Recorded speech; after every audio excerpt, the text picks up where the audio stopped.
हाँ तो बड़ी सीन कुछ ऐसा है। आज हम बात करने वाले हैं एक ऐसी टेलीकॉम कंपनी के बारे में जिसने 2015 में आई हुई जियो को काफ़ी अच्छा और तगड़ा कंपटीशन दिया। जब 2015 में जियो ने पूरी की पूरी इंडियन टेलीकॉम इंडस्ट्री को डिस्टर्ब किया, उस टाइम जितनी भी कंपनीज टेलीकॉम की एग्जिस्ट करती थी मार्केट में, वो सारी की सारी जियो से कॉम्पिटिशन नहीं कर पाई और शट डाउन हो गई। यहाँ तक कि बड़ी बड़ी कंपनीज, चाहे वो वोडाफोन हो या फिर आइडिया हो, वो दोनों एक साथ आकर भी जियो को कॉम्पीट नहीं कर पाई। और आज हम देख ही सकते हैं कितना ज़्यादा स्ट्रगल कर रही है।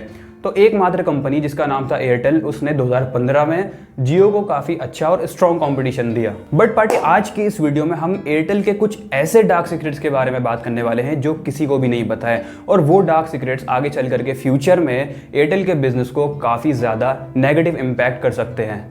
तो चलिए पार्टी, इस वीडियो को स्टार्ट करते हैं और चलते हैं थोड़ा सा पीछे 1984 के अंदर। 1984 वही सेम टाइम था जब इंडिया के अंदर जितने भी टेलीफोन्स एग्जिस्ट करते थे वो दिखने में बहुत ज़्यादा बदसूरत होते थे और उनको रोटरी टेलीफोन कहा जाता था। रोटरी टेलीफोन वही सेम टेलीफोन थे जो हम अपने पेरेंट्स के पास या फिर दादा दादी के पास देखा करते थे, जिसमें नंबर बहुत ज़्यादा घुमा करके डायल करना पड़ता था। सारे के सारे नंबर को यूँ घुमा करके डायल करना पड़ता था और वो दिखने में बहुत ज़्यादा बदसूरत हुआ करते थे। तो सुनील भारती मित्तल ने इस चीज़ को देखा और 1984 के अंदर उन्होंने एक कंपनी की स्थापना की जिसका नाम उन्होंने रखा भारती टेलीकॉम लिमिटेड। भारतीय टेलीकॉम लिमिटेड की स्थापना करने के बाद उन्होंने जितने भी पुश बटन्स एग्जिस्ट करते थे फॉरेन कंट्रीज में, वो सारे के सारे इंडिया के अंदर इंपोर्ट कराए। और जब उन्होंने उन फोन्स को बेचना स्टार्ट किया तो वो बहुत बड़ा हिट हुआ, बहुत ज़्यादा सक्सेसफुल हुआ, क्योंकि जितने भी फोन्स टेलीफोन्स उस टाइम मार्केट में एग्जिस्ट करते थे वो दिखने में बहुत ज़्यादा बदसूरत होते थे और बहुत ज़्यादा अट्रैक्टिव नहीं होते थे। लेकिन जो पुश बटन टेलीफोन्स हुआ करते थे वो दिखने में बहुत खूबसूरत हुआ करते थे और बहुत ज़्यादा ईजी टू कैरी हुआ करते थे और बहुत ज़्यादा अट्रैक्टिव हुआ करते थे। जैसे ही सुनील भारती मित्तल ने पुश बटन टेलीफोन्स को बेचना स्टार्ट किया इंडिया के अंदर, उनकी सेल्स काफ़ी ज़्यादा तेज़ी से बढ़ने लगी और काफ़ी ज़्यादा डिमांड इंडिया में उसकी होने लगी थी, क्योंकि इंडियंस उस फ़ोन को काफ़ी ज़्यादा परचेज करना चाहते थे, क्योंकि वो दिखने में काफ़ी ज़्यादा खूबसूरत हुआ करते थे और काफ़ी ज़्यादा सस्ते भी हुआ करते थे।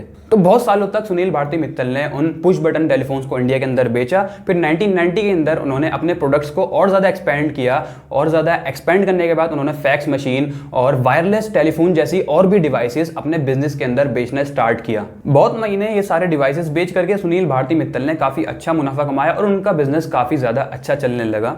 फिर आता है 1992 वही सेम टाइम था जब इंडियन गवर्नमेंट टेलीकॉम कंपनीज को लाइसेंस प्रोवाइड कर रहा था। अगर आपको किसी भी पार्टिकुलर सिटी में अपनी टेलीकॉम सर्विसेज बेचने के लिए लाइसेंस लेना था तो आप गवर्नमेंट से बिड कर सकते थे, लेकिन गवर्नमेंट ने एक एलिजिबिलिटी क्राइटेरिया रखा था। वो ये था कि आपको बिडिंग करने से पहले टेलीकॉम इंडस्ट्री का थोड़ा बहुत एक्सपीरियंस होना चाहिए। लेकिन सुनील भारती मित्तल पूरी की पूरी टेलीकॉम मार्केट में काफी ज्यादा नए थे, तो उनको बिल्कुल भी एक्सपीरियंस नहीं था। तो इसी वजह से सुनील भारती मित्तल ने एक फ्रांस की टेलीकॉम कंपनी के साथ टाई अप किया जो कि बहुत सालों से टेलीकॉम बिजनेस में ऑपरेट कर रही थी, और उस कंपनी का नाम था विवेंडी। विवेंडी के साथ टाई अप करके सुनील भारती मित्तल ने दिल्ली की टेलीकॉम सर्विसेज के लिए गवर्नमेंट से बिड लगाई और उनको बिड मिल भी गई। 3 साल बाद उन्होंने अपना टेलीकॉम बिजनेस स्टार्ट किया। बट 3 साल बाद 1995 के अंदर सुनील भारती मित्तल अपना टेलीकॉम बिजनेस स्टार्ट करते हैं और स्टार्ट करने से पहले अपनी कंपनी का नाम चेंज करके भारती सेल्यूलर कर लेते हैं। भारती सेल्यूलर पूरी की पूरी दिल्ली के अंदर अपनी टेलीकॉम सर्विसेज प्रोवाइड करती है और देखते ही देखते भारती सेल्यूलर के यूजर्स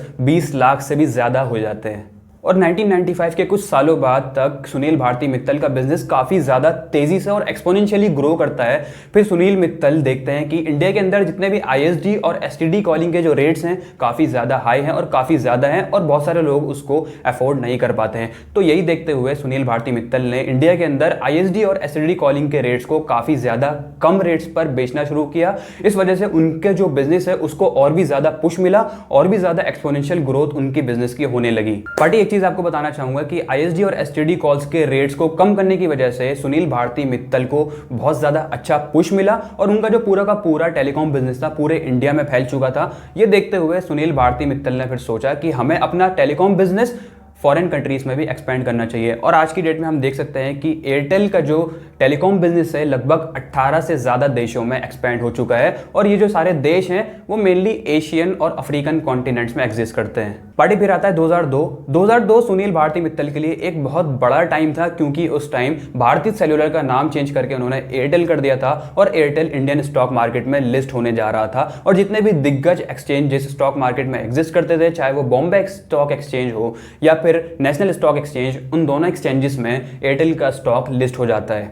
एयरटेल के स्टॉक को स्टॉक मार्केट में लिस्ट होने के बाद सुनील भारती मित्तल अपने एयरटेल के टेलीकॉम बिजनेस पर काफ़ी ज़्यादा मेहनत से और शिद्दत से काम करते हैं और ये देखते हुए इंडियन गवर्नमेंट उनके काम से काफ़ी ज़्यादा खुश होती है और 2007 में उनको गवर्नमेंट से पद्म भूषण दिया जाता है। बट इस सुनील भारती मित्तल ने एयरटेल के ऊपर इतनी मेहनत और लगन से काम किया कि जहां 2005 के अंदर एयरटेल का शेयर प्राइस सिर्फ और सिर्फ 97 रुपीज़ पर ट्रेड कर रहा था, आज की डेट में 1 जून 2022 को वो शेयर प्राइस 696 रुपीज़ पर ट्रेड कर रहा है। बात करें कंपनी की मार्केट कैप के बारे में तो कंपनी की मार्केट कैप लगभग 3 लाख करोड़ से भी ज्यादा हो चुकी है आज के टाइम पर। और सबसे बड़ी बात करें एयरटेल की सेल्स के बारे में तो जहां 2011 में एयरटेल की सेल्स 59,000 करोड़ रुपीस की थी, वो आज 2022 के अंदर 1,16,000 करोड़ से भी ज्यादा की हो चुकी है। तो पार्टी वीडियो के इस पार्ट तक आपको एयरटेल की सारी चीजें बहुत ज्यादा पॉजिटिव और अच्छी लग रही होंगी और पूरी की पूरी स्टोरी आपको बहुत ज्यादा इंस्पायरिंग और मोटिवेशनल लग रही होगी।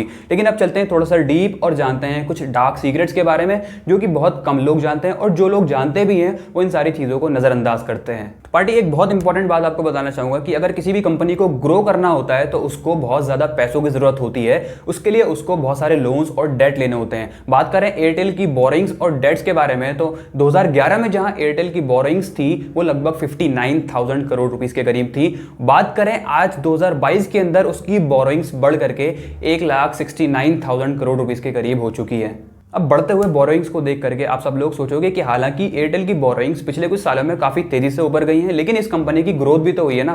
तो अब चलते हैं बहुत इंपॉर्टेंट चीज़ की तरफ जो कि है एयरटेल के नेट प्रॉफिट्स। पार्टी जहां 2011 के अंदर एयरटेल के जो नेट प्रॉफिट्स थे वो लगभग 5700 करोड़ रुपीस के करीब थे, लेकिन आज 2022 के अंदर वो गिर करके 4200 करोड़ रुपीस के करीब हो गए हैं। बल्कि पिछले कुछ सालों में तो एयरटेल ने प्रॉफिट कमाने के बजाय लॉसेज भी इनकर किए हैं। सबसे इंपॉर्टेंट बात आपको बताना चाहूंगा पार्टी वो यह है कि जब भी कोई कंपनी किसी बैंक से लोन लेती है या फिर डेट लेती है तो उसको उस लोन पर बहुत ज़्यादा इंटरेस्ट भी देना होता है। तो उस हिसाब से आप देख सकते हैं कि इतनी ज़्यादा बोरिंग्स की वजह से एयरटेल को बहुत ज़्यादा इंटरेस्ट भी देना पड़ता है। तो पार्टी अब बढ़ते हुए बोरिंग्स को देख करके आप लोग सोचोगे कि यार बढ़ती हुई बोरिंग्स की वजह से फ्यूचर में एयरटेल के बिजनेस को किस तरह से इफेक्ट होगा। तो देखो अब इसको एक एग्जांपल से समझते हैं। वीडियोकॉन के बारे में तो हम सब लोग जानते ही हैं। वीडियोकॉन 1991 के टाइम पर पूरे की पूरी इंडिया के इलेक्ट्रॉनिक मार्केट के ऊपर राज कर रहा था। जितने भी लोग अपने घरों में इलेक्ट्रॉनिक्स यूज करते थे वो सारे के सारे वीडियोकॉन के हुआ करते थे। लेकिन आज की डेट में हम देख सकते हैं कि 2017 के अंदर वीडियोकॉन ने अपनी बैंकरप्सी फाइल की थी।